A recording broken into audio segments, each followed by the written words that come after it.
Rồi, xin chào anh em đã quay trở lại với kênh Thành Zippo của em ha. Hôm nay em vừa quay lên anh em, cũng tranh thủ soạn ra một ít hàng mò thuốc anh em.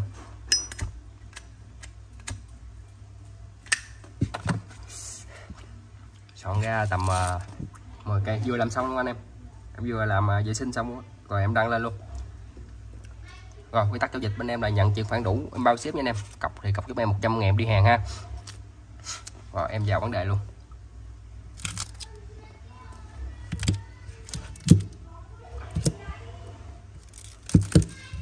Đem lên cái này trước đây.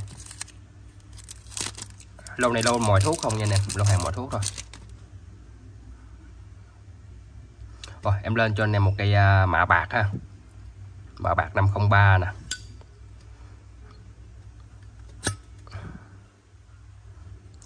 Vỏ cục trùng 503 ha anh em ha. Em tranh thủ quay chiều em đi công việc.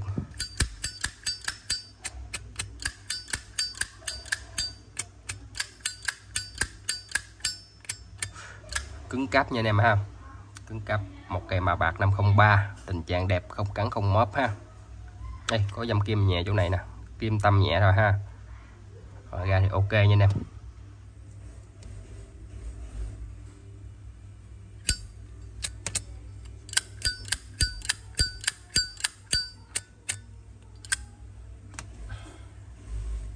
Tay em dơ nè, tay em dơ cầm lên nó bị ố nè, ố ha.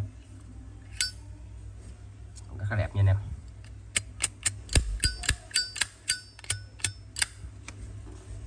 Rồi mẫu số 1.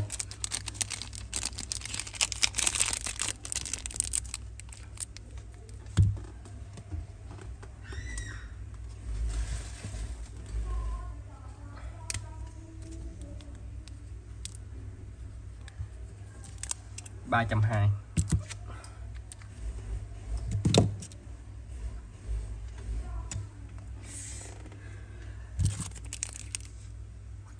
Em lên cây số 2. Cây số 2 mạ chắc mạ Niken quá, mạ Niken rồi. Rồi cây này 2.000 nha anh em, cây này 2.000, tổng thể có cắn nhẹ trong này. Cái chủ đề này là chủ đề gì đây?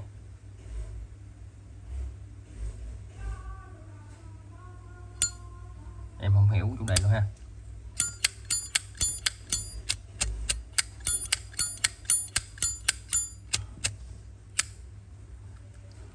Ở phía dưới đây nó có bị dính cái lớp keo nha anh em, lớp này lớp keo thôi.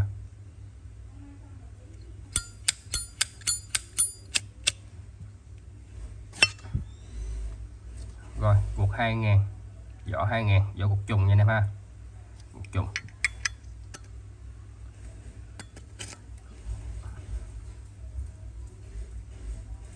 Rồi cái này 2 bánh xe rồi nha anh em.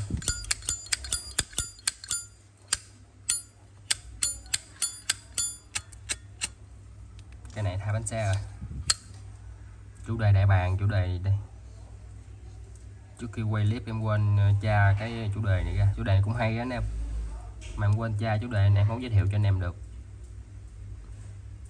Anh em lên Google em bấm vô chữ dịch tiếng Việt á, đưa Zippo lên cái là nó ra hình ra chủ đề luôn. Rồi cái này 2 bánh xe nha anh em. Mạ Niken, tình trạng có cắn nhẹ ha. Rồi em báo trên clip luôn ha. Rồi 2 bánh xe.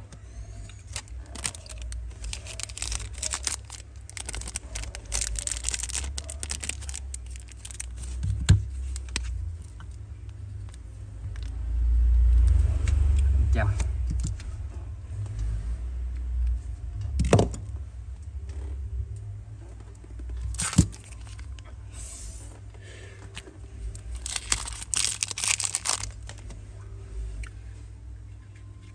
Keo, đây dính keo rồi nè. Cái này 97. Đít em thấy còn đẹp nè. Góc cạnh của đít em thấy không cắn móp ha. Nước cà rơm còn liền lạc rất đẹp luôn. Rồi, nắp thì em thấy là không cắn móp nè.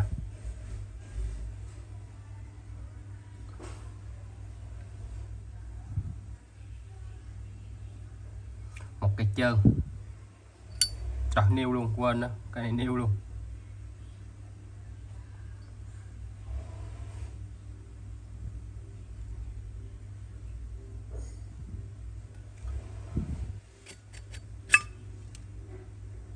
Rồi 95 96 ha anh em, 95 96 là thuộc năm cho phép nè.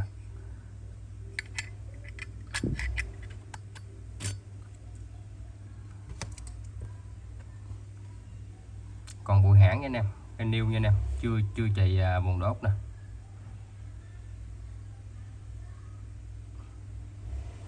Trong lòng anh em thấy trong lòng ha, chưa ấm khói nha anh em. Cái niêu nha anh em. Cái này thì em chưa có chỉnh âm, chưa có làm lời lại, anh em chốt thì em làm lại sau ha. Rồi một cây niêu.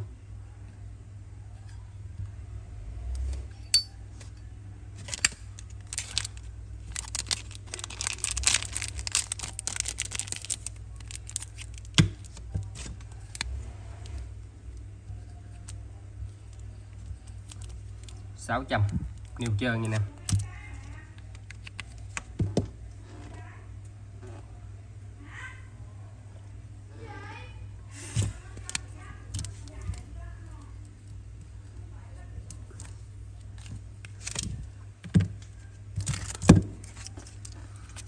Số 4 em lên cho anh em cây Lightboy, một cây rơm xước chủ đề Lightboy, tình trạng là có xước tơ nha anh em, qua sử dụng mà. Rồi đây có cắn ha, trên nắp còn khá là ok, cắn dăm một số điểm nhỏ rồi, chỗ này nè nhỏ rồi.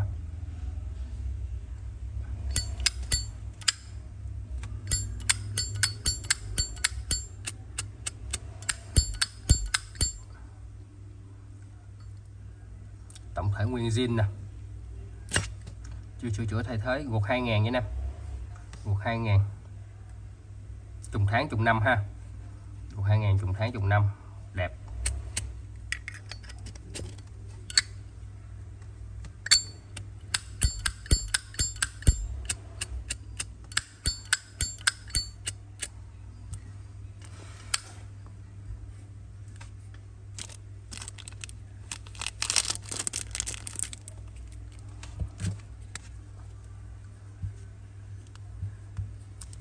$450 anh em.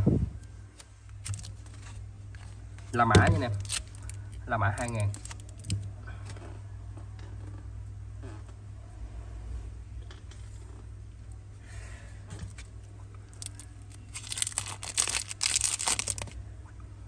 Rồi tiếp theo em lên cây mạ Niken nha anh em, mạ Niken 05 nè, khắc ăn mòn, zin hãng, chủ đề hoa văn ha, full nắp, gột đẹp, gột 04 nha anh em, gột nguyên zin đẹp mới, xài lướt, bánh xe bán.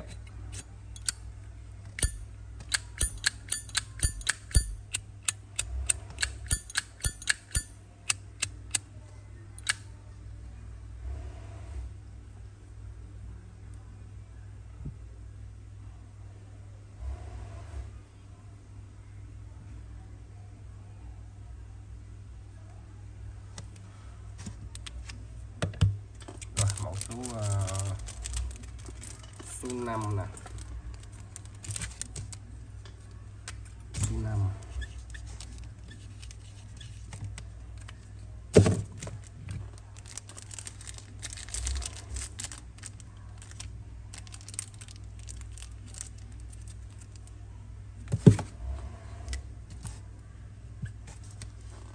300.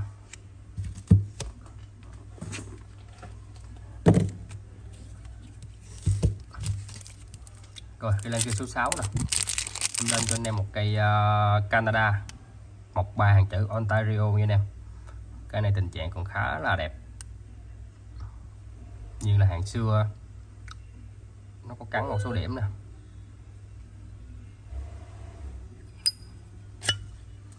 Rồi gột nó là gột Mỹ nha anh em, gột hình như gột 8 tem cái này,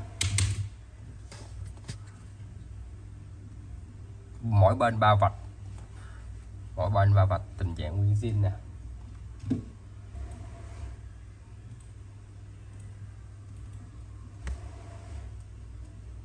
Em đợi em tí.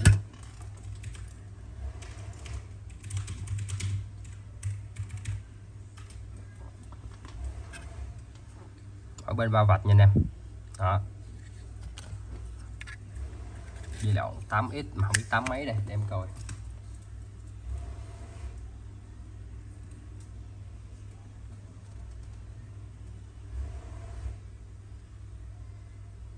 Rồi 84 nha anh em. Và mộc này cũng mộc 8x luôn. Thường thường về Canada đi theo giai đoạn guộc của nó. Một mặt chữ thì giai đoạn 6x đến 7x, hai mặt chữ thì giai đoạn 7x đến 8x. Còn cái guộc này là guộc Mỹ nha anh em. Guộc này là guộc Mỹ. Đó, thì giai đoạn 84. Đó, Canada guộc vỏ Canada guộc Mỹ nha anh em.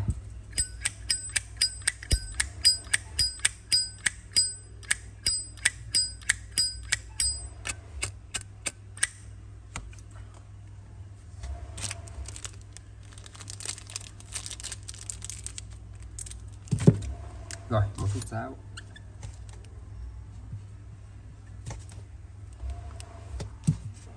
Cái viết này nó hơi mờ nha anh em, 1 triệu nha anh em. Cái này 1 triệu.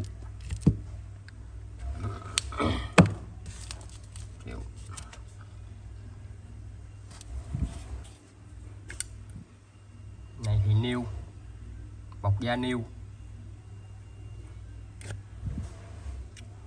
Guộc thì guộc 94. Guộc 94, guộc niêu nha anh em. Đi theo guộc của nó luôn ha, tính vỏ đi theo guộc luôn ha. 94.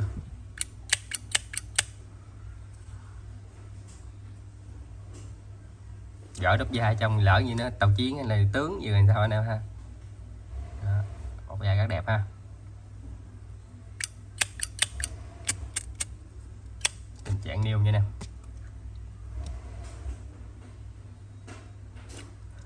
Rồi cái này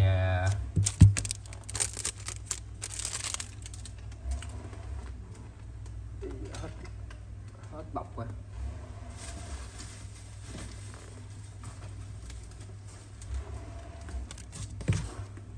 Mẫu số 7 nè.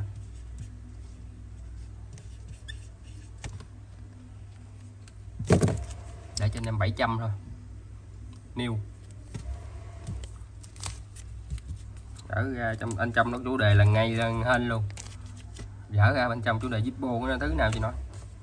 Một cây niêu giá 700.000 thì rất là ok nha anh em. Đó, em để đây ha. Rồi tiếp tục là cây số 8. Rồi tiếp tục kêu lên cho anh em một cây 2.000 mạ Niken nha anh em. Mạ Niken tình trạng có dăm nhẹ ha. 2.000. Nó sử dụng guộc màu đen nha anh em. Guộc 99. Cái này nó có phủ lớp keo nè. Anh em thấy lớp keo không?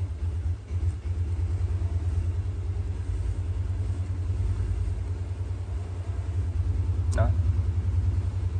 Ở trong là một cái lớp sapphire hay gì đó anh em. Anh em muốn tẩy lớp keo ra em tẩy luôn cho. Này dính keo nè anh em thấy không? Lớp mà anh trong khá là đẹp ha anh em ha.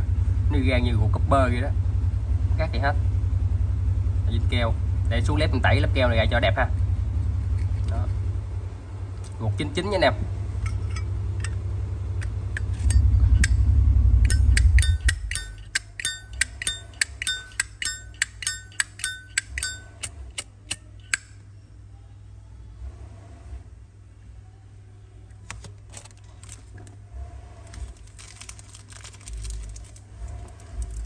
Mẫu số 8.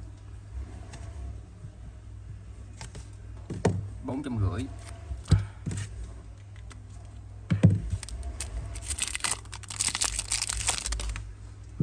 Mẫu số 9 em có con cây mạ bạc 1995 ha. Cây mạ bạc 1995. Tình trạng qua sử dụng đẹp. Rồi dỡ guộc trùng 1995 luôn ha. Dỡ guộc trùng 1995.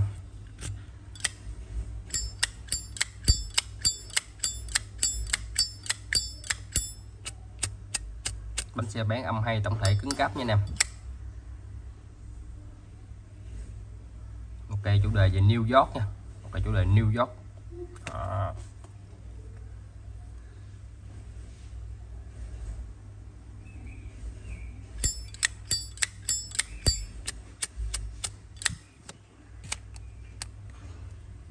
nhiều giọt. Rồi mẫu số 9.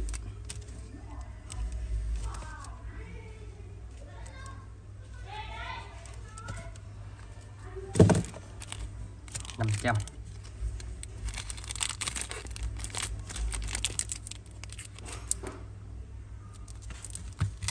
Rồi tiếp tục lên cây số 10, cây cuối cùng. Cây này thì 92. Em lem zin, em lem kiểu chim này đại bàng hay là phụng hoàng đây, phụng hoàng, cho làm phụng hoàng đi ha. Mà bạc em lem bạc khối như nè, anh em bạc khối đính đá, em bao em lem bạc khối nha anh em. Rồi cái Zippo này cũng được mạ bạc luôn, tình trạng rất là đẹp luôn. Đây có bị cắn dăm nè, nhẹ thôi. Rồi, ok nha anh em. 1992 ít cũng có dăm nhẹ nè, xíu chỗ này. Em lem zin nha anh em, bạc khối nha anh em. Rồi ruột mờ giai đoạn 1992 ha. Lữ gà chưa phát gốc giai đoạn 9x. Đó. Tình trạng là mới luôn, tình trạng qua sử dụng đẹp nha anh em.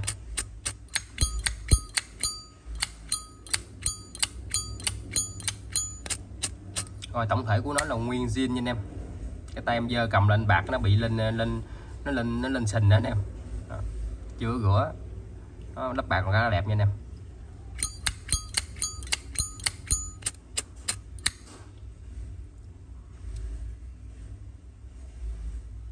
Cắn chỗ này nhẹ ha.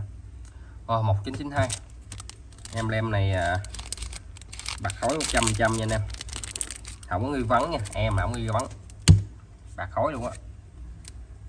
Bao cho anh em lem bạc khối ha. 650, 650 cho cây này ha anh em ha. Rồi em lên bao nhiêu đây ha. Đó, anh em ơn cây nào thì nhắn cho em ha. Rồi em xuống clip, chúc anh em có một buổi tối an lành ấm áp anh em ha. Ơn cây nào cứ việc nhắn em ha. Lô này lô mọi thuốc thôi.